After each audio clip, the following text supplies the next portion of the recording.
Hello everyone, today we are going to solve problem C from Codeforces term 815.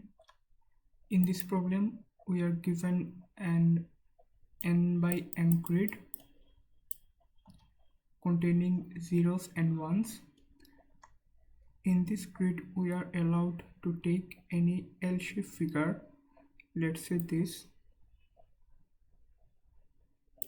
or it can be like this. But the only condition is at least one of these three elements should be 1. So we can take this L-shaped figure because there is one element present which is 1, but we cannot take this figure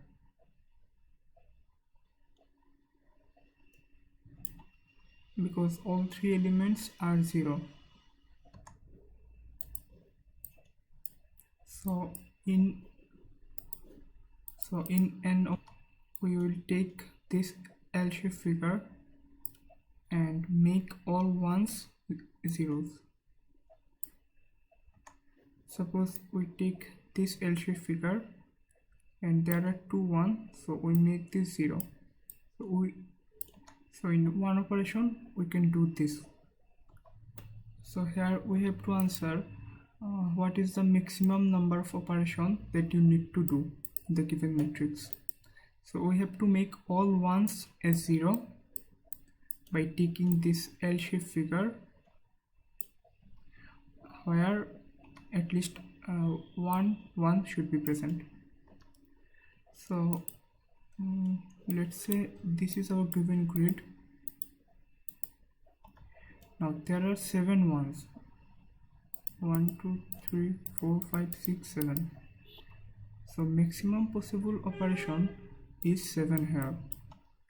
We cannot make more than 7 operations because in each operation we have to take a L-shaped grid and make this one as zeros, right? So we can do maximum number of 7 operations here.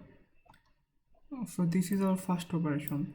Then we can take this L-shaped grid and make this 1 0. This is our second operation. Then we can take this L-shaped grid and make this 1 0. This is our third operation. Like this we can take this L-shaped grid and make this 1 0. This is our fourth operation. So like this we can do at most 7 operations. But let's say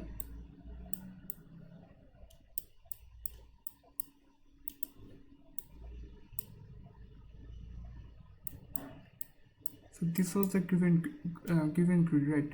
So let's say this was 1. So now there are 8 ones. But can we do 8 operations? No, right? Because anyhow we can take this L-shaped grid.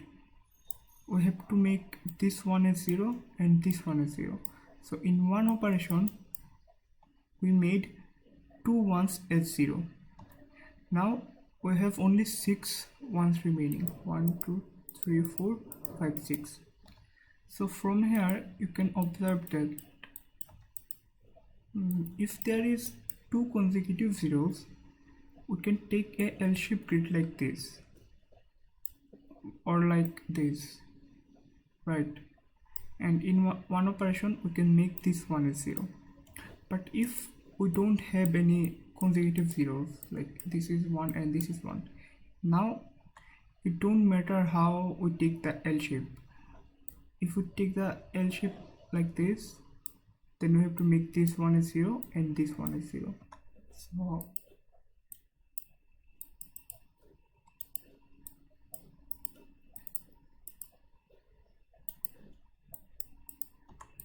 in the given grid, if there is at least 2 consecutive ones, 2 consecutive zeros, then we can take a L-shaped grid and make this one as 0.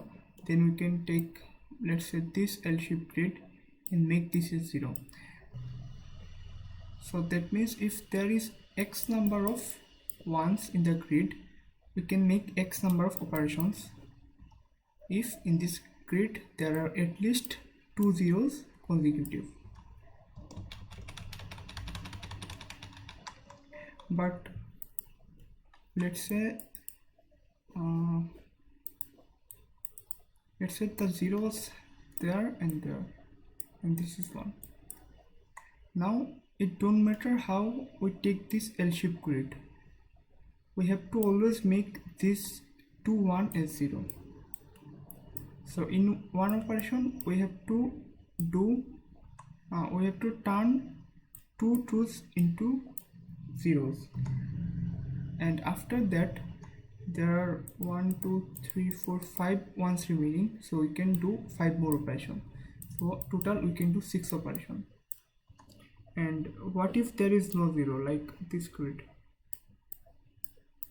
Let's say this grid there is no zero. So in this case, when we take any L-shaped figure, we have to make 3 ones into zeros. So let me summarize this. Let's say the number of 1 in grid is x, or let's say it is position. So if there is 2 consecutive zeros,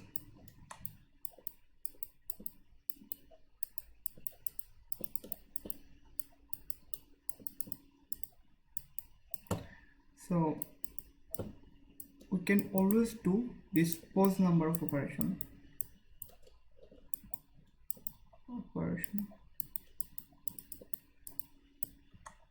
If there is 1 0 in the grid, then we can do pose minus 1 number of operation.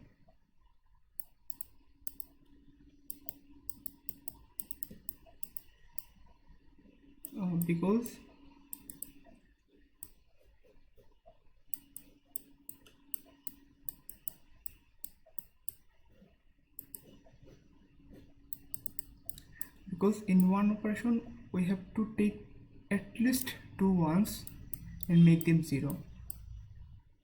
So 1 is extra deleting from the grid, and if there is no 0 means 0 0, then we have to do pose minus 2 operation.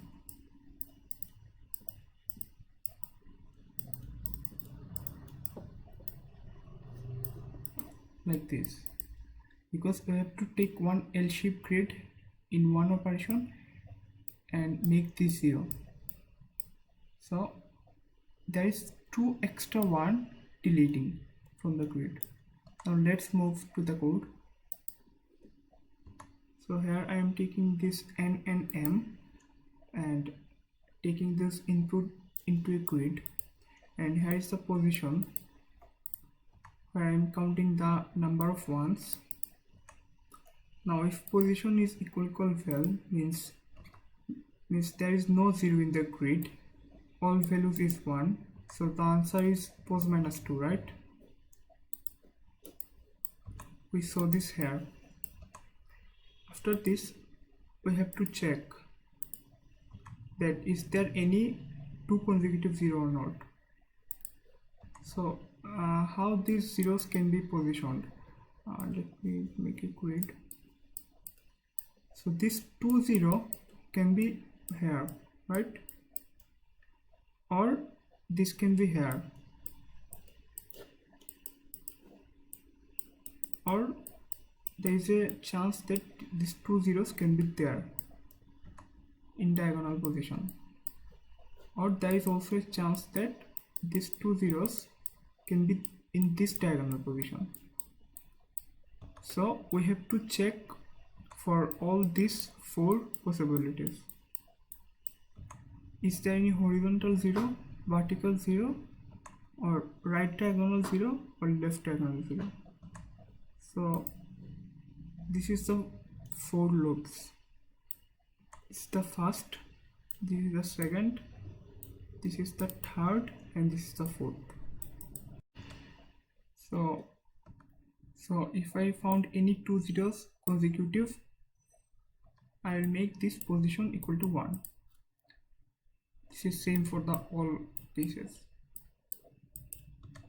Now we have to check if this position is 1 or not. If this is 1, we have to just put the answer. Here answer is actually position. I declared the answer here.